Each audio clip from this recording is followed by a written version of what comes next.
will help him a lot for this weekend. Qualifying 5th in the World Championship with I think he went 6/10 slower than what he did yesterday for qualifying, which is impressive. So the lap time he did yesterday with a 58.1 would have put him, I think, 2nd on the grid in the World Championship. So impressive. Certainly was very impressive. As we said, Moto2 up first. We've got Eric Granado leading the way in the championship. We've got Ricky Cardu's right on his coattails. And this is going to be one hell of a battle, and I'm fairly sure it's going to go down to the final round in Valencia, but never count your chickens, because Granado has looked quick. He's not on pole position. Point apart and misses one race, no doubt. He's going to be there, and wonder what plans he has for next year too. I think everything's going to be decided with these next 2 rounds of the CV. Well, there's no doubt, of course, he would like to move back, I'm sure, to the World Championship full-time. He's been he replaced Brad Brinder on the KTM earlier this year. Looks like those seats are going to be filled up. But and I think he's a KTM test rider. He is the KTM test rider, yeah. Is he? So that's always helpful. So he's always on a Moto2 bike, so he's used to it.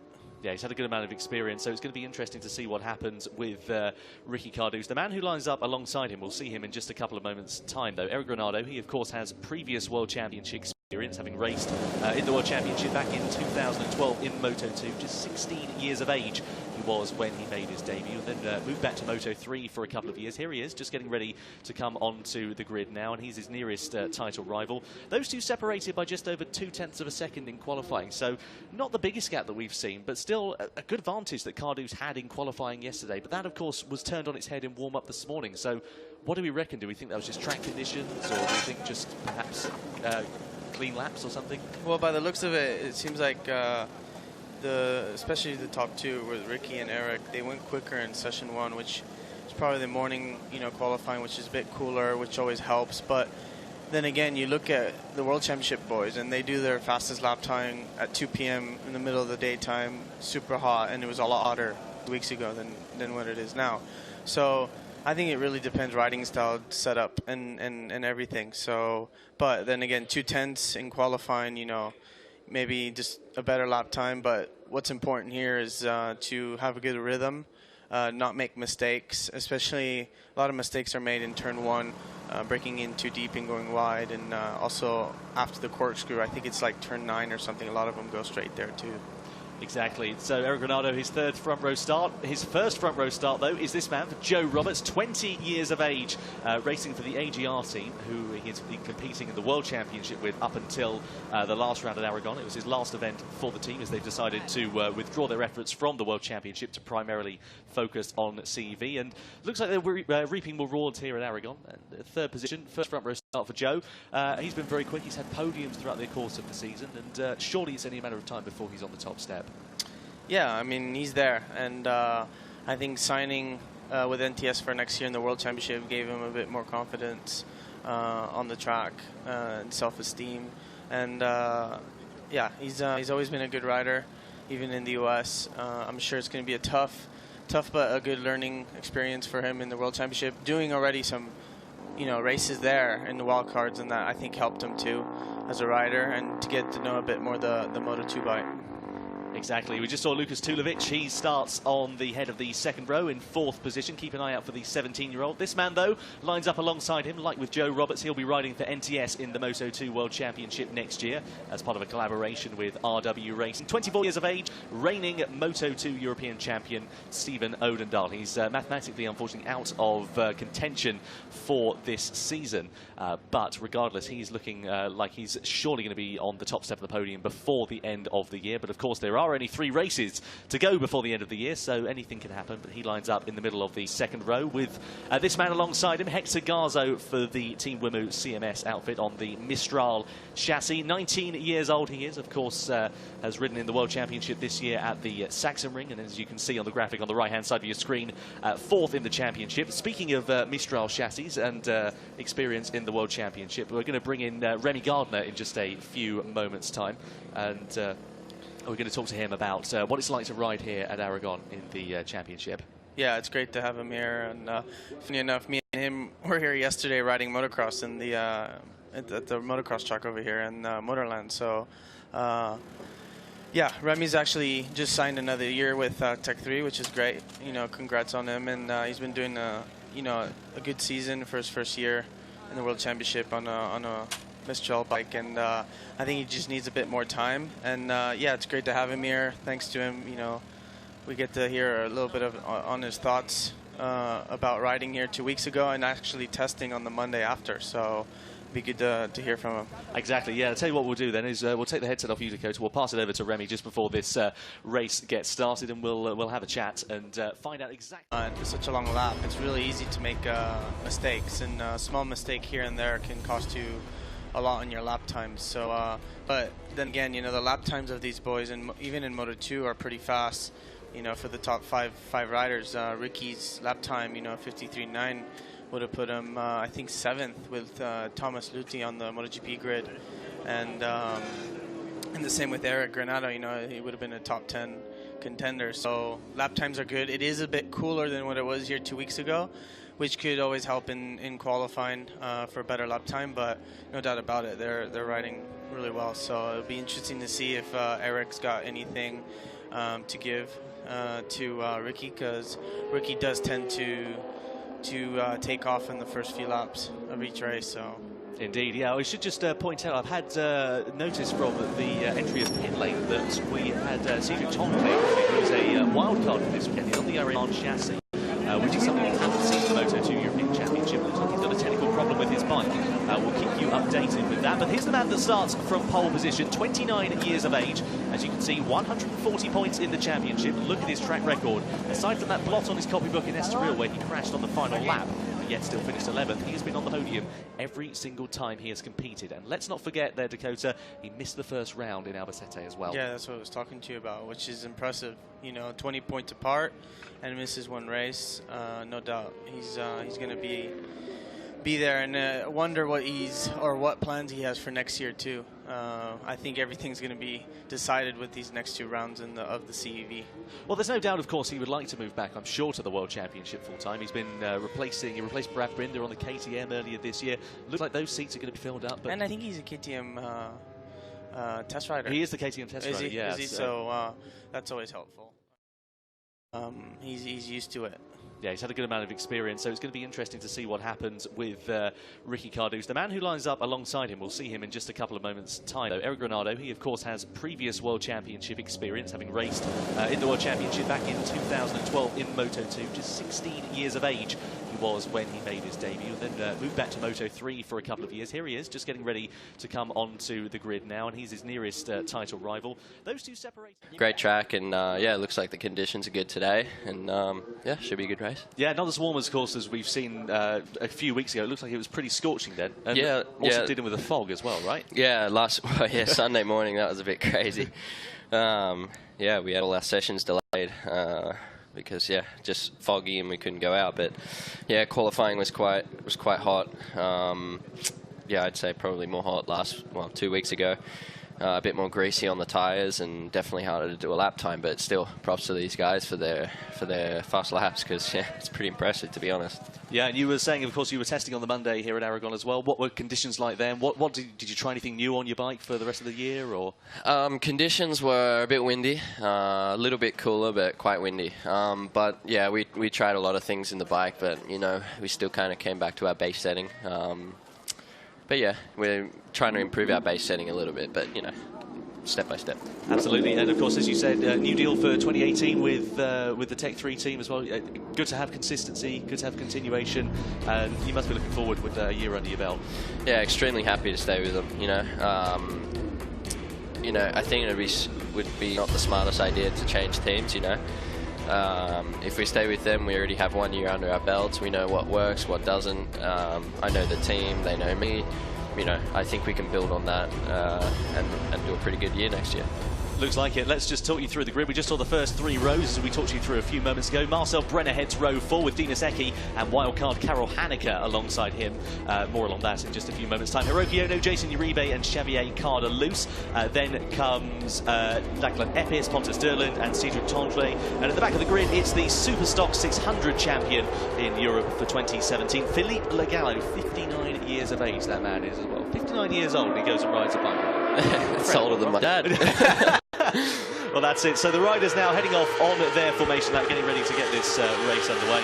And as we said, we've got Karo Haneker wild carding this weekend. Great to have him here. He, of course, competed in the Czech Republic Moto2 race earlier this year. Former Red Bull Rookies champion back in 2013, 2014, something like that. So he's got some good experience around this Motorland Aragon circuit, and good to see him here on the bike. So what do we think for the race today? I mean, you've been here all weekend. 43 points behind, I should say. So it's all to do for Cardouse at the moment. Granado, though, to take the championship here today, he has to win both races in order to do that. And he'll be quitting if anything happens to the likes of Cardouse, but likewise Cardouse will be quitting if anything happens to Granado. So we'll have to wait and see. We've seen it get a bit close and a bit personal over the course of the season. And what's your favourite part of the track, Remy? What do you like more than anything? What's the best part for you? The first sector is pretty good. It all starts from the first corner. Basically, yeah, it's a long drive up the hill, so you really have to get real good drive out of the first corner and really focus on the second corner, third corner, and then it's quite a steep climb, so you really want to be carrying good speed and getting on the throttle early there. But yeah, when you get it right, it's just such a good feeling.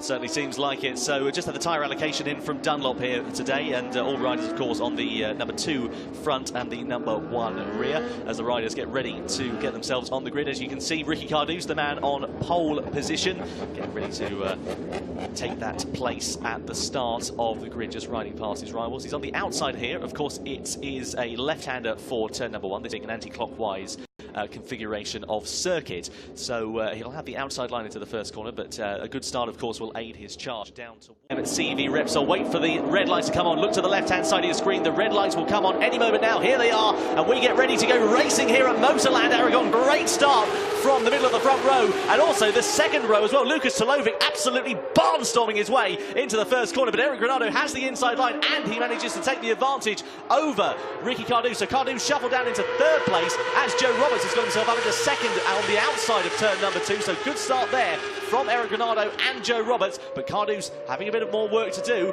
and now he's in third position and being chased down by the number 44 of Stephen Odendahl. Meanwhile, that is the number 46 of Marcel Brenner, who for some reason didn't make the start. Looks like it might have been a mechanical issue for him, but a good clean start from all involved there, really. Yeah, very clean. You know, in 2 weeks ago in my race, it was there was bikes on everywhere. So very clean race and very clean start from these guys, and especially good start from Joe Roberts. Impressive.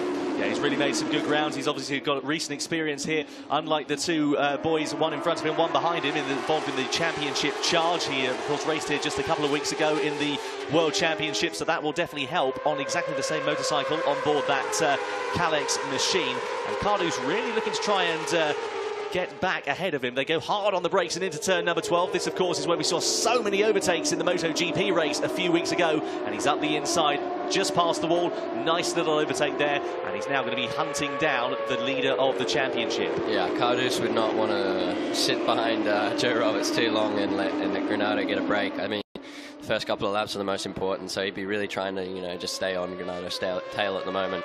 Well, 968 metres is the length of this back straight, so just under a kilometre. With the slipstream will be very important, as we can see the man in fourth place, Stephen Odendahl, looking to try and duck his way up the inside, as out from under the bubble goes Ricky Cardouse for the lead. But up the inside into third position is Odendahl. So the South African, the two teammates for 2018 in the World Championship, now duelling for the final podium position as we get ready to complete lap 1 out of 16. Over the timeline we go. Here comes Cardouse. He's trying to find his way up the inside into the 90-degree left-hander. Nice clean overtake, but is Granado going to get the exit? Is he going to have the traction? Around the outside he goes, through the right-hander of turn 2, and he's back into the lead. Nice clean switchback move. Yeah, just cut his nose off. Very aggressive. Very nice. We can see somebody being trailed away. There looks like somebody's gone down in the background, and that must have been on the opening lap. We'll keep you updated if we get an update on that one, but nonetheless, Granado going a bit wide. Just confirmation from Race Direction as well about no jump start, so that's good to see. But Granado's really having to defend quite hard in these opening stages from Cardouse. And of course, the more these two battle, it's going to allow the likes of Roberts and Odendahl from behind.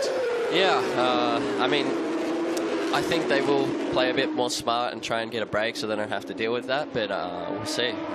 Maybe they can stay there and hang on to that draft. But I was having a look, and Ricky's bike looks very quick in a straight line. He pulled in a lot of bike lengths down that back straight, so it'll be interesting to see. Indeed we will. Over the brow of the hill we go, heading into the left-hander of turn number 12. Up the inside for the lead of the race goes Ricky Cardouse. So 25 points versus 20 in this race. It's going to be crucial for the title. Of course, Granado needs to take both race victories today in the Moto 2 European Championship. And if he finishes second, it won't be enough. But meanwhile, the man behind him, Joe Roberts, closing up on the brakes as we go into the left-hander of turn number 15 and onto that back straight. You know, very good guy. Impressive qualifying in Sachsenring, out-qualified me in the wet, but yeah, unlucky in the race in Sachsenring for him. Got a little bit wide in the dirty stuff and lost the front, but, you know, very impressive first wildcard, and yeah, he's strong, so look out for him in the near future. Yeah, we'll have to see if we'll have him in the World Championship for next year. Looks like it's going to be a case, in terms of the World Championship, of too many seats and or too many riders and not enough seats. Oh, it's always the case, end of every year. You know, everyone's, you know, scrambling for seats like musical chairs. Exactly. There's Odendahl. He's the man who's confirmed in the World Championship for 2018. He's got Granado behind and also Garzo. Joe Roberts has just dropped back a little bit at the moment. He's now down in 5th place, is the number 27 on board the AGR machine. Meanwhile, the top 3, not necessarily putting a bit of daylight, but a slight gap appearing actually between the top 4 and also Roberts. So Roberts looks like he's backing up Perolari and Talovic at the moment. So interesting to see what happens with regard to this. 12 laps remaining, and tyre wear on these bikes. What's tyre wear like at this circuit? I think they have different tyres to the World Championship tyres. We get very hard tyres. I'm pretty sure they're using, what are they using? Dunlop 2s and 1s. 2s and 1s, yeah. We don't get the 1. The 2 we get, but the 1 rear is quite soft. It's a very good tyre. We only get the 3, but basically with the 3 we get about 2 laps, and really it's difficult to go fast again. But it kind of drops, stays constant, good grip, and then drops again. Look at this gaggle of riders heading into the first corner. 8 competitors competing for the lead. This is absolutely brilliant stuff. We haven't seen a big group like this in the Moto 2 European Championship all season. Normally it splits up into 2 or 3. We see that in the World Championship as well. The riders, they all split up into smaller groups. Yeah, in the World Championship you usually have the first 3 or 4, and then you get your next group if you're like 4th to about 7th, and then your next group 7th to about 12th, 13th, and then the last group for the points. But yeah, impressive big first group here. So I've never really seen this in Moto 2. It's kind of like a Moto 3 race at the moment. But it'll be definitely interesting. But I feel like Garzo is kind of like the last one, and then well, Joe Roberts is there, but I feel like the first 3 or 4 are going to break any minute now. In terms of the lap times, Garzo and Roberts were separated by just 0.02 of a second over the line last time, so they're lapping very consistently. And it's interesting, isn't it? Here comes Odendahl, meanwhile, into second position. He's looking like he was trying to find a way ahead of Cardouse there into turn 12. Couldn't quite manage it at the moment. 11 laps to go, so still plenty of time. But this is the thing we've noticed with this NTS machine this year. It struggles on its tyres in the latter half of the race. It's really quick in the opening stages and even the mid stages, but just the latter half, it seems to really shred its tyres up. Yeah, that could mean just it's really working the tyres real hard. That's very good to see from the Frenchman. Of course, he's been racing World Endurance over the course of the 2017 season. It's good to see him back on the motorcycle. And here comes Cardouse once again as we go over the brow of the hill into turn number 12. This is a favourite passing spot, but it's hard on the front end, that corner. Very, especially because it's downhill, and also at the apex of that corner you have a real big bump, and there's no way to avoid it. So you really do not want to be going over that with too much brakes. Otherwise, you know, it can be a bit dangerous. But, you know, good passing spot because you can really come up and get behind them out of that long left before that back straight, and you know, get a real good slipstream and just be there. You don't really have to. They need really is it's not. They don't need Odendahl to come in and spoil the party, but Odendahl wants to come and spoil the party because he wants the best result possible. Well, he's really got nothing to lose, does he? He's not fighting for the championship, so I'm pretty sure he'll be going for the win as well. You know, props to Garzo. Garzo's doing a pretty good job right now. He looks pretty strong, and he's holding on to 4th pretty well. I think he's going to be quite strong at the end of the race, so keep an eye on the blue bike. And you've shared a garage with him as well. What's he like as a person, as a rider? Very nice guy, you know, very good guy. Impressive qualifying in Sachsenring, out-qualified me in the wet, but yeah, unlucky in the race in Sachsenring for him. Got a little little bit wide in the dirty stuff and lost the front, but you know, very impressive first wild card, and yeah, he's strong, so look out for him in the near future. Yeah, we'll have to see if we'll also have him in the World Championship for next year. Looks like it's going to be a case in terms of the World Championship of too many seats and or too many riders and not enough seats. Oh, it's always the case. End of every year, you know, everyone's scrambling for seats like musical chairs. You can have anything made or anything machined, or you know, have the bike as I want. So it's basically like a factory bike with a factory team. So that's real good, being able to have the opportunity for that. Here's a replay of Garzo going too wide. He was just on the brakes and, yep, ran it out a bit too hot into there. And he's lost a few positions. That's the problem when you've got a big group like this, right? You know, you can go from, what was he, third? Now is he sixth? 3 places just like that. So easy corner to run wide as well, you know. You go in there with lean angle, take the brakes, go a bit hot, and you got nowhere to go except stand it up. Bit of a gap now appearing as well. Yeah. I'm just wondering where's Granado, because he was in 3rd position and now Roberts has gone into P3, so it looks like Granado has just dropped back. Yeah, he's into 4th place. We can see there just on that long shot. Meanwhile, here comes Cardouse up the inside into that final corner. Lace on the brakes. You can see the front end's chattering away. That's beautifully done there from Ricky Cardouse. It's a difficult corner, that, because it gets tighter on the exit. Yeah, you really have to kind of slide it, square it up, and then stand the bike up. I'm pretty sure Dendel's going to go for the pass here. Oh, no, tucks in behind. Yeah, he's got a very unique riding style. Meanwhile, here comes Roberts back up the inside for P3. Granado shuffles him out wide into that 90-degree left-hander, so Roberts now onto the podium. This is exactly not what Granado wants at the moment. Someone else chopping him up and letting the front group get away. This is, up the inside. Yeah, it's going to be very interesting. Can he stop it? Don't want to do a Garzo. No, he manages to make the apex through there nicely. And Garzo, again, running wide through that corner. Yeah. Looks like he's having a couple of issues there. Indeed. We'll have to keep an eye on it. Look at this, though. The gap that's appeared between the top 2 of Cardouse and Odendaal now. Look at the daylight they've got as Odendaal takes a big look over his shoulder, and that allows Cardouse to go through. But it's a good half a second or so between these guys. I've had 0.8 of a second or so as I look at the timing screen. But Cardouse now trying to put the hammer down, isn't he? Yeah. I'm sure Granado, you'll see his lap times drop considerably now. I think he'll be pushing pretty hard to catch that group. Indeed, over the brow of the hill we go. Odendaal looking to try and find that way up the inside. He's got a really unique riding style as the South African as well. He's a shoulder-in sort of guy. I remember, when was it, last year? Yeah, last year, at the beginning of the year, when I used to race with him, I was just thinking, so strange. But, you know, it works, and he's definitely a tough competitor. He certainly is making it work. Now Granado's come back into the foray. Good middle sector from the Brazilian has really helped him close up onto the back of Odendaal. That little bit of slipstream will help him as well. You know, every tiny bit counts. So that's really an advantage for Granado right now.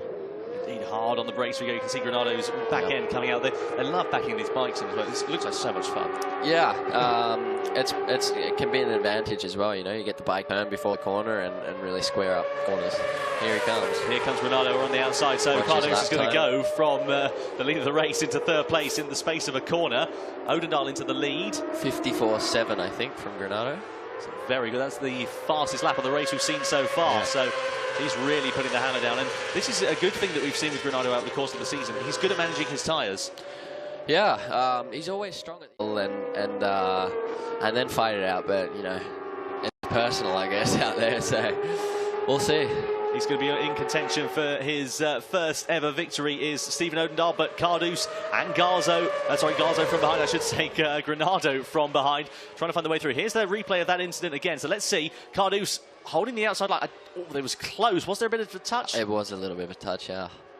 That was exactly a similar incident to what we saw with Marquez and Pedrosa a few years ago, do you remember? Yes, and he broke the... was it the rear wheel sensor and lost traction control? Yeah, and then massive high side, wasn't it? Very big high side. Huge crash. So 3 laps now remaining, or nearly 2.5 actually, and Odendaal with the advantage at the moment. It's crunch time though in terms of the championship. At the moment, it's not going to be enough for Granado to take the title here this weekend. He's going to have to push very hard and dispose of Cardouse and then the reigning European champion Odendaal at the moment. So a good amount of pedigree and a very difficult uphill struggle. Yeah, I think he's going to have a hard time. One is that he's got Ricky between 1st and 2nd, so he's got to get past Ricky without Ricky trying to make a move back on him. And then getting past Odendaal, so he's got, a pretty big challenge. All right. They come down to this corner. He's a bit of a duck and look at that wobble on the front end from Granado. Pushing it a bit hot there. You mentioned about that bump on the corner entry. Yeah, it kind of looked like he ran out of stroke on his suspension, to be honest, and got all the wobbles up on the front. But he seems to have saved it, and he's there. He's there. And he'll have a good slipstream going on to this back straight. Well, we saw, of course, in Moto 3 last time out in the World Championship with the slipstream really coming into effect on the last lap. It's certainly paying dividends in terms of Moto 2. Here comes Carduce, dunks out from under the bubble. It's all going on further behind as well, as you saw in that long shot, as Garzo, Roberts, Tulovic and Engky are all battling for the top 4 at the moment. Meanwhile, over the timeline we go. 2 laps now remaining. This is where it's going to count, though. You can see their team willing Odendal on. Still that group of 3 at the moment. They want that first victory. And you know that Japanese run outfit, it'll be a euphoric feeling for them. Yes. You know, it'd be good to see them win a race. You know, it's good to see up-and-coming manufacturers. It gives a bit more, makes the class a bit more diverse, you know? You don't just have Calix, and well, now you got Suter and Speed Up, you know, they're pretty impressive as well. So it'd be good next year, and especially for 2019 with the Triumph, I'm sure there'll be a lot more manufacturers coming in, and be good to see. Yeah, we're so excited to see Triumph. There is a few rumours going around the paddock that we're going to have a Triumph engine bike in Moto 2 next year. Yeah, I've heard that rumour. Maybe CEV Triumph, so it'd be a good development class. We'll have to keep you updated on that news as it develops. We might have a clearer idea of the picture in the final round in Valencia. Meanwhile, you can see the lap time comparison there. Odendal just a fraction slower than Carduce, and this is Carduce's favourite passing spot. He's thinking about it, but just not close enough. Perhaps just doing a dummy run. Yeah, could be sizing him up, you know, or maybe just Odendal looks pretty strong on the brakes, to be honest. It looks like Ricky's having a hard time trying to pass him, so it'd be good to see in the last lap and see if he can dive bomb him somewhere, but you know, you don't want to overshoot anywhere because you'd be back to 3rd position. You certainly don't. Down the back straight we come for the penultimate time of asking here at Motorland Aragon. Seems like it goes on forever on that straight, doesn't it? It's a very long straight and downhill, so very, very fast straight, and you arrive to that last corner, and it's very easy to overshoot, and if you overshoot, you're in trouble. The bushes. Exactly, yeah. You're heading straight into the centre of Alcaniers. Last lap then of the Moto 2 European Championship. At the moment, Odendal leads the way. Carduce from behind, trying to take the advantage. He's fighting for his chance in the championship. And the man in 3rd place, he leads the title. He needs to take the win in order to keep himself in with a chance of winning the championship here today. If not, it will go down to the final race in Valencia. Just one race for those guys at the finale. And it's real crunch time now. Into the left-hander of turn number 5 we go. A very exciting part of the lap. It's hard on the front end, it's into the left, then it's into the right-hander. I'm sure Granado is counting on Ricky trying to make a pass and going a little bit wide and maybe taking advantage of that. So playing the long game. Oh, but he's got to be making a move soon, I know that. Right up until 3 corners before the end of the lap, but it is going to surely, unless there's a mistake at the final corner, go the way of Ricky Carduce. Out of turn number 17 we go here in the Moto 2 European Championship. It's Carduce's victory. Granado takes 2nd place. That's right, Odendal takes 2nd place. Granado holds on to 3rd place. This battle for 4th place still goes on.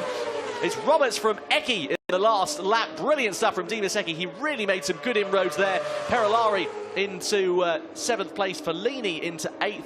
And then Sanchez into 9th. So good racing all round in the Moto 2 European Championship. Over the timing line we go. Lucas Tulovic is in 10th place as he came over the timing line. So he really lost out on that last lap. Yeah, he's made a mistake or something.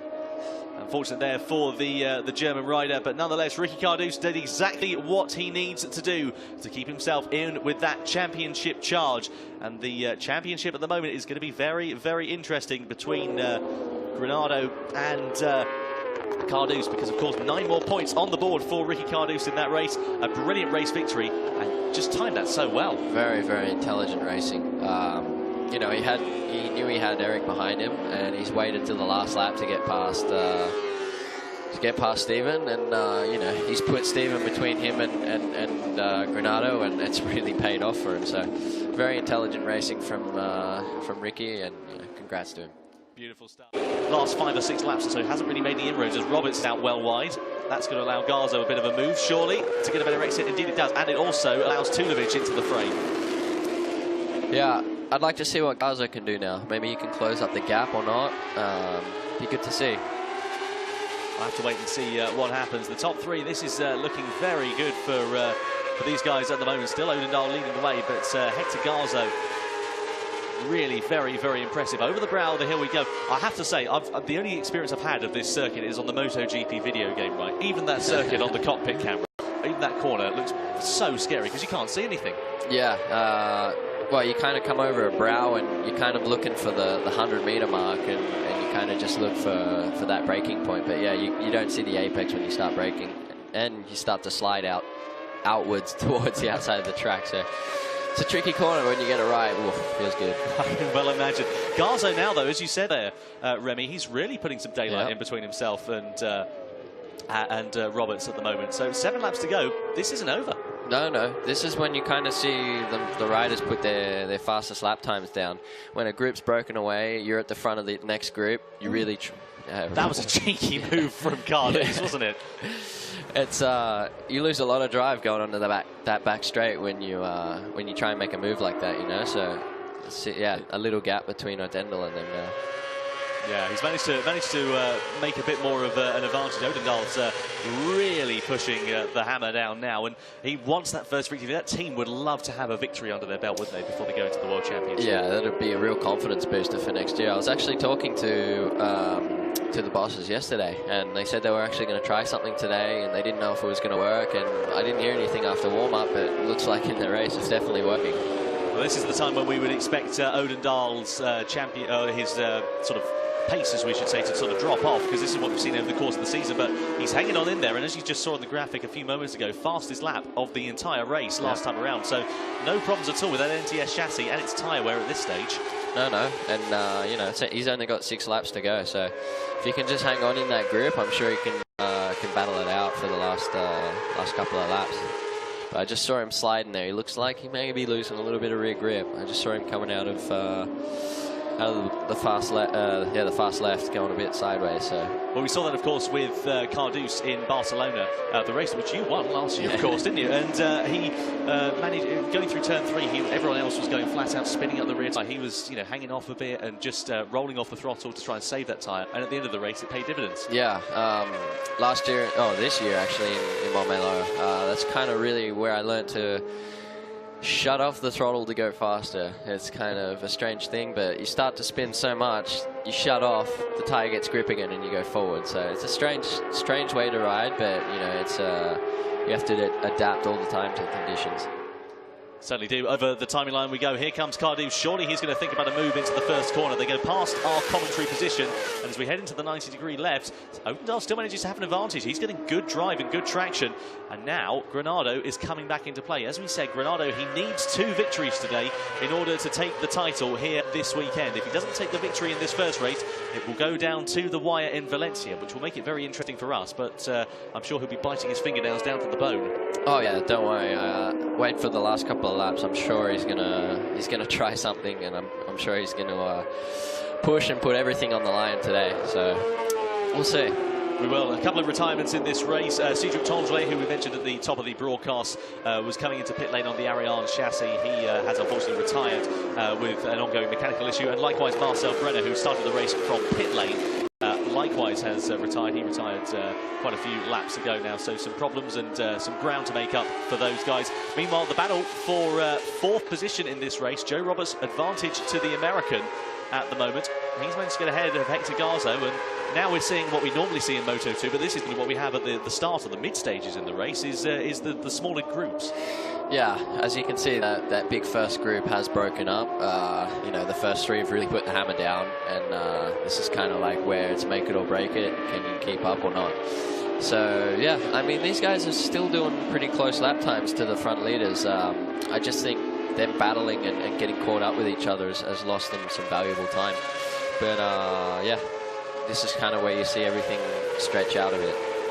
Yes, indeed. Over the or under the hill, or I should say on the back straight we are rather, into the penultimate corner, and then the final turn. It's 2 corners, that one, turn 16, and then this left-hander, the tight kink of turn 17. And it's a very deceiving turn, as we alluded to earlier on, and Odendahl getting over the curbs, and that's bike becoming a bucking bronco before the last few laps, and they're just getting up on a bit of traffic of Philippe Le Gallo. Is that going to hinder their progress? Is it going to slow Odendahl? He realises there's Philippe Le Gallo. Get through at turn number 2. Fortunately, nothing untoward happened there. Yeah, it's so easy to get caught up with a lap rider. So, you know, the lap riders really need to be looking for those blue flags and hopping up out of the way, because, you know, it's not only dangerous, but it can ruin someone's race. 154.608 for Odendahl. Fastest lap of the race that we've seen so far. In terms of qualifying as well, they're a bit off the pace that we had yesterday, but of course different track conditions. A lot hotter today than we had yesterday as well. Yeah, I mean, I think the second race is going to be a very greasy race. I'm sure you'll see tyre wear a lot more in the second race. You know, we're still kind of morning at the moment, so yeah, I think we might see some different results in the second race. Who can manage the heat better? So. Certainly will. Over the brow of the hill we go. Granado ducking out from under the bubble. He's trying to find his way up the inside of his title rival, Ricky Cardouse. Cardouse not giving an inch, though, and manages to hold on to that position. They were close. Was there a bit of a touch there? Yes. A bit of a dirty look as well. Cardouse is thinking, what on earth are you playing at? These two have come to blows before. Let's not forget Estoril on the final lap of race 2.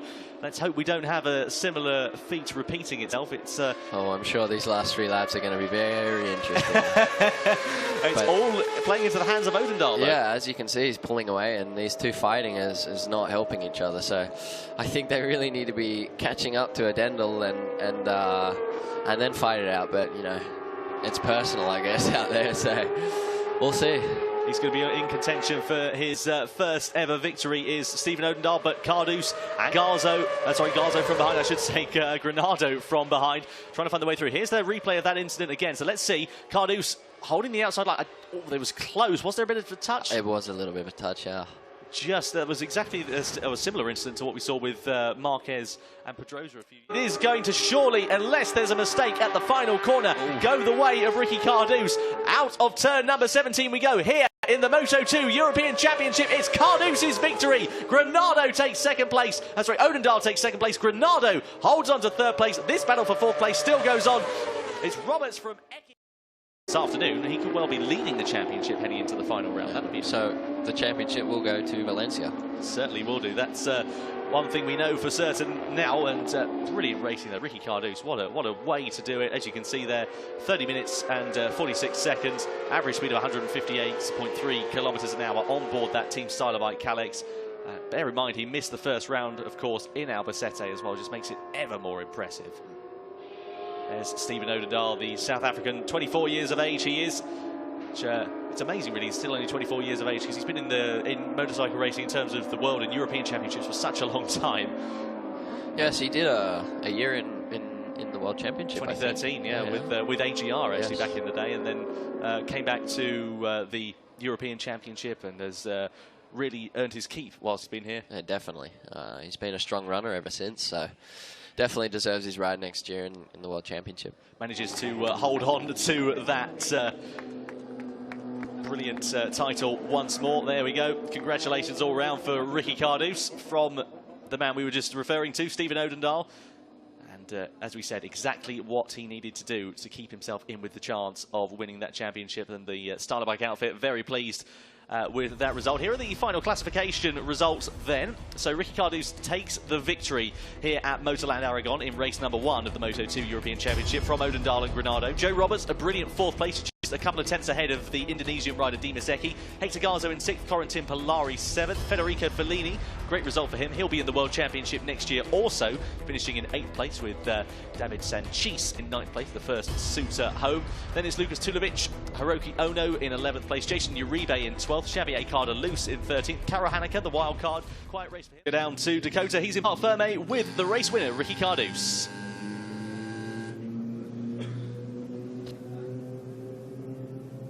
Ricky, 9 points now. It's getting closer and closer, but it seemed like a good start of the race and a big group, and then you guys finally broke it down to 3.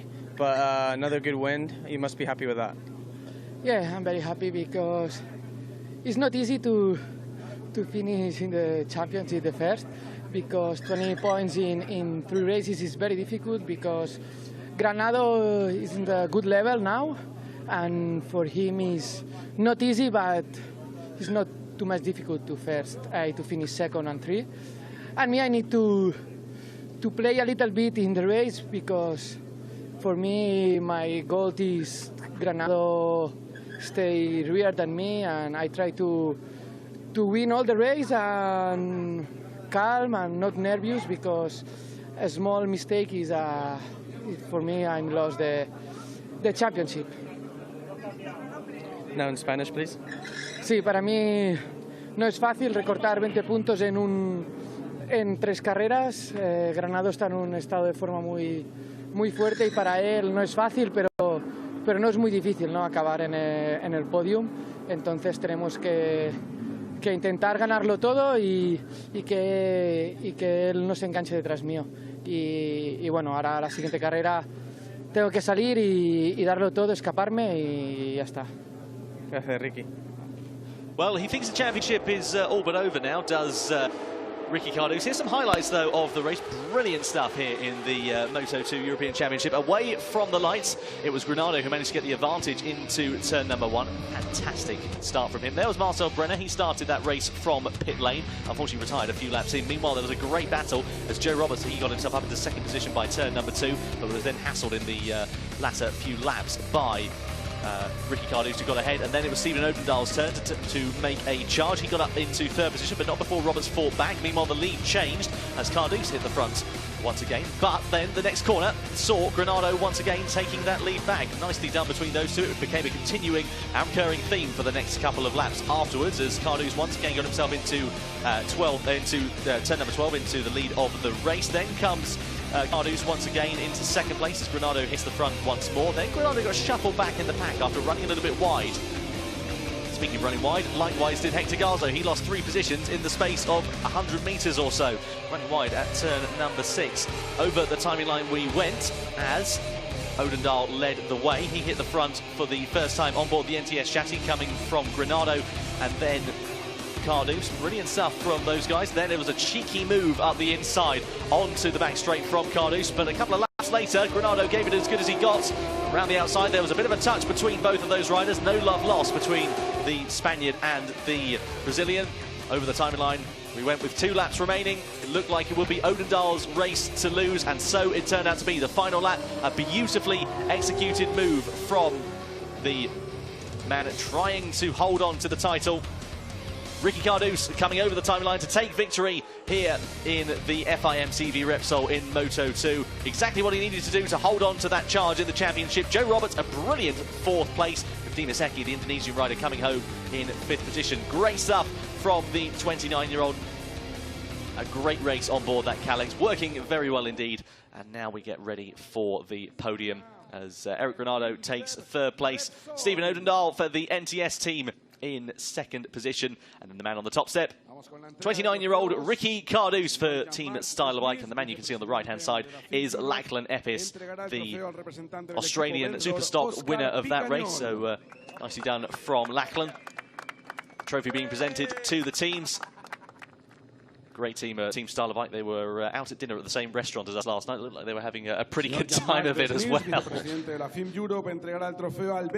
Lachlan Epis presented with his trophy, as we said, former Supersport rider, Australian National Supersport Moto3 champion, I should say, as well. Then comes Eric Granado.